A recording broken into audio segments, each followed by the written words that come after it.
ओम नमः शिवाय। समस्त शिव भक्तों को मेरा प्रणाम।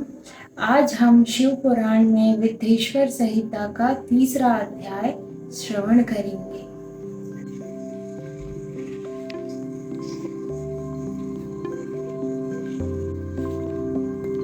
तीसरा अध्याय, मुनियों को ब्रह्मा जी का उपदेश। श्री व्यास जी बोले, सूत जी के ऐसा कहने पर उन समस्त ऋषियों ने कहा, हे महामुनि सूत जी, यदि आप हमें अद्भुत वेदांतसार शिव पुराण सुनाते तो बड़ी कृपा होती।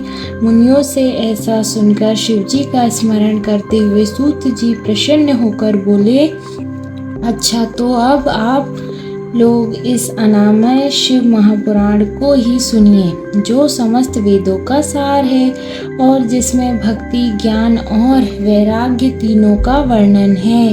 हे ऋषियों, पूर्व समय में जब पुनः पुनः कल्पों का क्षय होता गया और इसके पश्चात जब इस कल्प का प्रादुर्भाव हुआ, तब सृष्टि संबंधित कार्यों के आरंभ होने पर षष्ठ कुलीन अर्थात 6 कर्मों को करने वाले उत्तम कुल के मुनियों में यह महावेद उत्पन्न हो गया कि यह सबसे परे है या नहीं।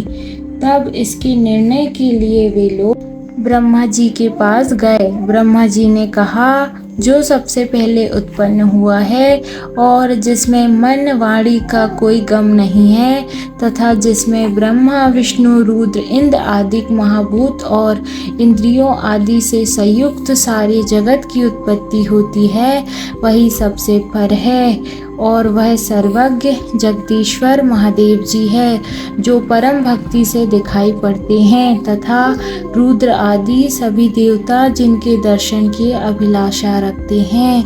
अधिक क्या कहूँ, शिव जी की भक्ति से संसार का जाल कट जाता है। उनके प्रसाद से भक्ति और भक्ति से ही उनके प्रसाद की प्राप्ति होती है। जैसे बीज से अंकुर और अंकुर से बीज की प्राप्ति होती है। अतः हे ब्राह्मणों, आप लोग महादेव जी का प्रसाद पाने के लिए 1000 वर्ष का दीर्घ यज्ञ कीजिए, जिसमें शिव जी की कृपा से आपको साध्य और साधना का ज्ञान होगा। इस पर मुनियों ने पूछा, हे सूत जी, यह साध्य और साधना क्या है? ब्रह्मा जी ने कहा, साध्य शिव पद है और साधना उनकी सेवा करना, परंतु इसके लिए साधक को सर्वदा ही निष्प्रह होना चाहिए। जब इस प्रकार वेद विधि से भगवान शिव की आराधना होती है, तब परमेश्वर की प्राप्ति हो जाती है और जो जैसा करता है उसे वैसा फल प्राप्त होता है। इस संबंध में स्वयं शिव जी ने भी कई निर्देश दिए हैं। कानों से सुनना, वचनों से कहना, मन से मनन करना एक महान साधना है, क्योंकि वे महेश्वर सर्वदा ही सुनने, कीर्तन करने और मनन करने योग्य है। अतः साध्य तक पहुँचना हो तो साधना में डट जाना ही आवश्यक है। प्रत्यक्ष का ही विश्वास होता है।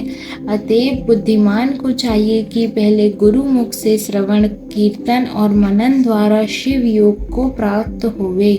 संभव है कि साधना से पहले तो कुछ कलेश प्रतीत हो, परंतु पीछे आनंद मंगल ही प्राप्त होता है। आज हमने शिव महापुराण के विद्येश्वर संहिता का 3रा अध्याय श्रवण किया। अब हम कल इसी समय विद्येश्वर संहिता के 4th अध्याय का श्रवण करेंगे। ओम नमः शिवाय।